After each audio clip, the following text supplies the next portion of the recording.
este arhi-cunoscută, cred că o găsim pe fiecare site posibil.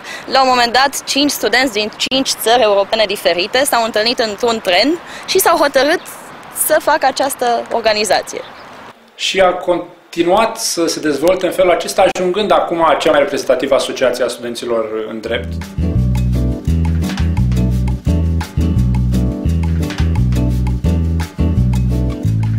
ELSA este Asociația Studenților în Drept, este o organizație non-guvernamentală. Un spațiu de prietenie, în primul rând. Șansa să înveți să gândești out of the box. ELSA are o evidentă vocație națională și mai ales internațională. ELSA este cea mai mare organizație a studenților în drept din Europa.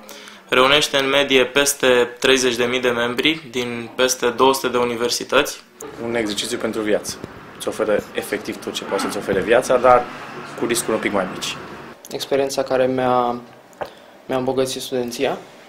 A compensat tot ceea ce nu a putut să aducă facultatea. Foarte multe cunoștințe, foarte mulți oameni, cultură organizațională, pe de altă parte mediu internațional. Pur și simplu experiență uimitoare.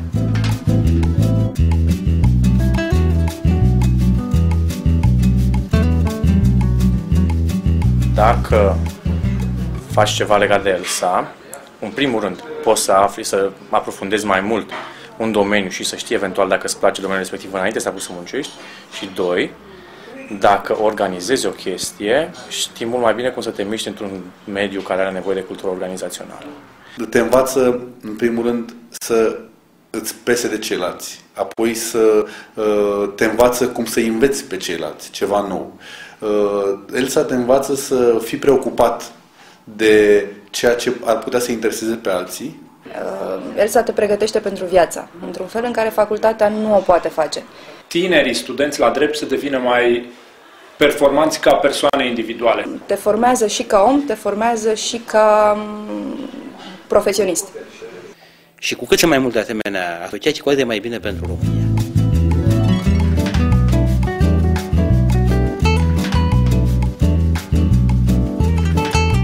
Te învață cum să faci față unor probleme pe care altfel nu le-ai întâmpina. ELSA cumva te pregătește pentru viitor, pentru ceea ce urmează după facultate, îți dă în avans anumiți ani de experiență. Ulterior, toată cariera mea actuală se bazează pe experiența și pe ceea ce s-a întâmplat în ELSA. Faptul că am putut să particip prin cadrul programului STEP la un stagiu internațional în Italia, la Roma, la Organizația Internațională de Drept pentru Dezvoltare, un stagiu care a contat foarte mult. O posibilitate deschisă pentru membrii săi de desăvârșirea pregătirii și de afirmare a lor ca juriști în devenire. Dacă învățământul standard te chinui și simțim cu toții că facem efortul să ne însușim anumite noțiuni, în cadrul acestor traininguri de dezvoltare personală gen ELSA, noțiunile pur și simplu sunt absorbite fără să simți. Iar aceste noțiuni devin niște cărămizi pe temelia cărora se sprijină foarte, foarte tare ceea ce vei face mai târziu, ceea ce eu fac mai târziu, respectiv avocatură. Cred mai multă informație, în primul rând. Îi ajută să fie și buni studenți la drept și îi ajută să fie și buni profesioniști în domeniul juridic. Vă preocupă să le dați mai multe informații și mai multe șanse, mai multe posibilități. De pildă, faptul că aduceți atâtea firme de avocatură să le vorbească despre ofertele care există pe piață. Și iată că după ceva vreme s-a înțeles că avocatura nu mai înseamnă numai avocatura de pledoarie de instanță, dar înseamnă și avocatura corporatistă. Și voi v-ați ocupat, au venit foarte multe firme ani de zile acolo să facă prezentări. Înseamnă foarte mult. Orizontul lor se deschide. Nu trebuie să continui pe dar știi deja cum să pui problema, știi ce să faci, cum să faci ca să ajungi unde vrei.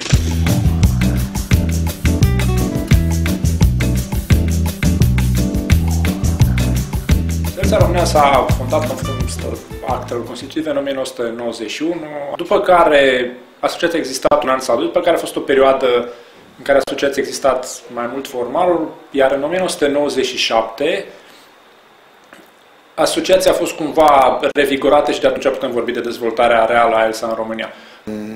Sunt unii dintre cei care au pus bazele organizației în România în 1995-96. Primele acțiuni care au fost făcute de Elsa au fost făcute și cu sprijinul meu. Am fost, cred că, unul din primii secretari generali ai organizației.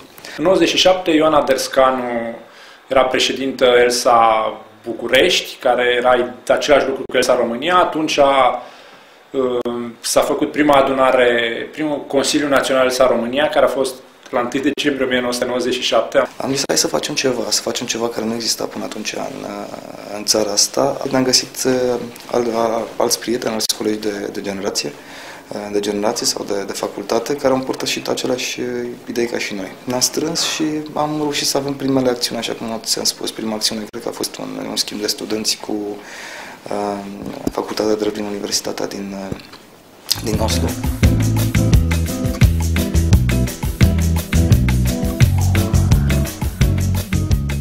E un grup imens de prieteni care se ceartă, se împacă, se pupă, beau, muncesc, fac toate lucrurile împreună, dar au o umbrelă deasupra lor. La asta Elsa. Cunoști oameni, cunoști mentalități și observ că sunt atâtea lucruri diferite și totuși atâtea lucruri asemănătoare între noi, toți studenții la drept din aceste 35 de țări europene. La un prim contact cu Elsa, țin minte că s-a întâmplat la o întâlnire internațională a Consiliului, la un ICM. În 7 zile lucram cu oameni din cel puțin 14-15 țări în atelierul de lucru în care eram eu. Fiecare venea cu abordarea proprie, cu sistemul propriu, cu obiceiurile și mentalitățile de acolo. Oamenii aceștia trebuiau să ajungă la un acord și asta în condițiile în care fiecare avea modul lui de a percepe problema. Pe de altă parte, dacă ziua ne întâlneam la ateliere de lucru, făceam lucruri, propuneam, decideam și așa mai departe, seara petreceam și tot ce se întâmpla ziua pur și simplu era undeva în urmă. Cunoșteai oamenii respectiv la un alt nivel. E foarte dinamic și te obișnuiește să te miști în mediul internațional. Am avut șansa ca în prima lună de la intrarea în Elsa să particip la un schimb de studenți, o trilaterală între Elsa București, Elsa Messina în Italia și Elsa Freiburg în Elveția. Am avut atunci șansa să văd exact cum funcționează o astfel de asociație.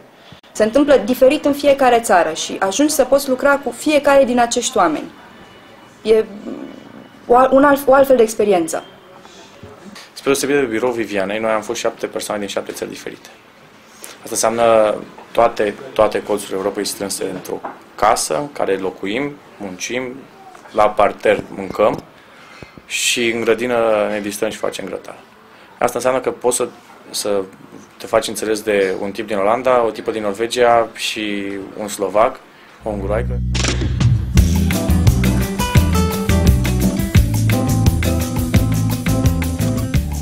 De a face cu oameni care sunt atât din punct de vedere intelectual, personal, sunt diferiți, sunt foarte bogați, complexitatea e mare și atunci bucuriile sunt mari, provocările pot fi mari. Elsa, în primul rând, m-a atras prin această metodă alternativă de studiu. Eu, primul contact a fost la un seminariu pe probleme de drepturile omului, în care, dacă la început doar cunoșteam așa, general vorbind, conceptul de drepturile omului, în cadrul seminariului mi s-au aprofundat foarte bine și de acolo am plecat foarte clarificat asupra problemelor legate de drepturile omului. Foarte, foarte repede am ajuns, undeva la câteva luni, am ajuns vicepreședinte STEP local, vicepreședinte național tot peste vreo 2 ani și după aceea vicepreședinte internațional tot pe STEP. Ca și Mircea, am fost destul de constantă.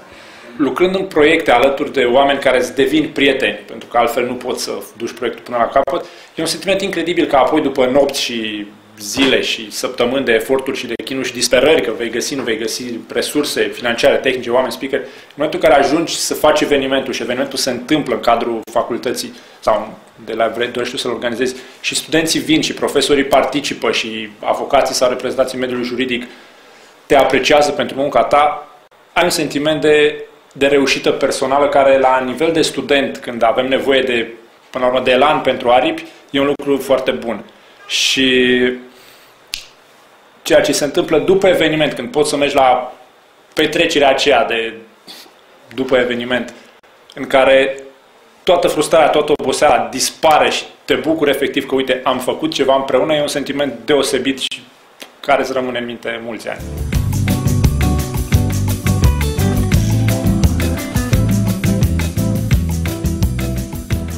Erau tot felul de conferințe la care trebuia să vorbesc sau să reprezint organizația, spuneam de întâlnirile cu AESEC-ul. Era un exercițiu pe care îl făceam, de a vorbi în fața unui public în audiențe numeroase. Erau exercițiile de organizare, exercițiile de a ne impune task-uri și de a le verifica ulterior. Au fost lucruri care m-au ajutat. Să faciliteze acest schimb de informații și acest schimb de studenți. Anume, ca un student din Germania să poată să meargă în Austria sau în Ungaria, să facă practică și invers. Nu se compară poveștile cu anul petrecut exact acolo. Și când vezi ce lăsat în urmă, când vezi că nu neapărat trebuie să apară numele pe undeva, că asta nu e foarte interesant. Când vezi că ceea ce ai făcut tu a rămas, sau că cineva se referă la ceva ce ai făcut tu și tu știi că e al tău, e excepțional. Ideea e, după ce terminam de ELSA internațional, e să nu regreți nimic, să faci tot ce poți, chiar dacă nu reușești.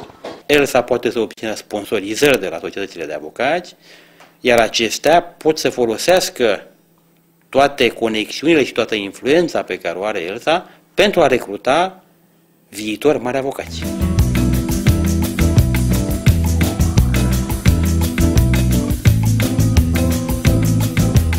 Implicare, colaborare, fun, de ce nu, și o metodă alternativă de studiu. Că generozitate. Dacă nu ești generos, ca persoană, e foarte greu să fii voluntar. Am muncit a te distra, nu știu, să știi să vorbești cu lumea, să poți să pui problema în multe feluri, să poți să atingi scopurile, să exersezi mult, să dăm puțin, să faci tot. Dinamică, o continuă provocare, niciodată la fel. Așadar, în asemenea asociații, prietenia, solidaritatea, inițiativa își găsesc spațiu de manifestare. Așadar, aveți 3 cuvinte: solidaritate, prietenie și inițiativă.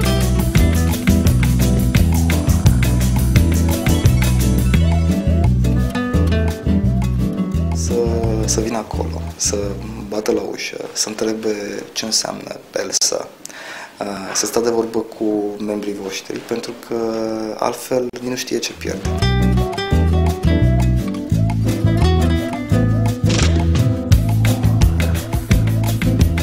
O șansă foarte bună de a își promova propria firmă într-un mediu select, atât în mediul studenților la drept, cât și în mediul celor care lucrează cu studenții la drept. Au mari șanse să-și găsească personal sau să-și găsească un sprijin în acești membri ELSA care vor deveni în scurtă vreme chiar jucători pe această piață. Beneficiezi de resursă umană de calitate motivată. Să investiți în ELSA înseamnă să investiți în elita de mâine, persoane cu care sigur veți avea de colaborat în viitor. Investind în ELSA, investiți în viitor.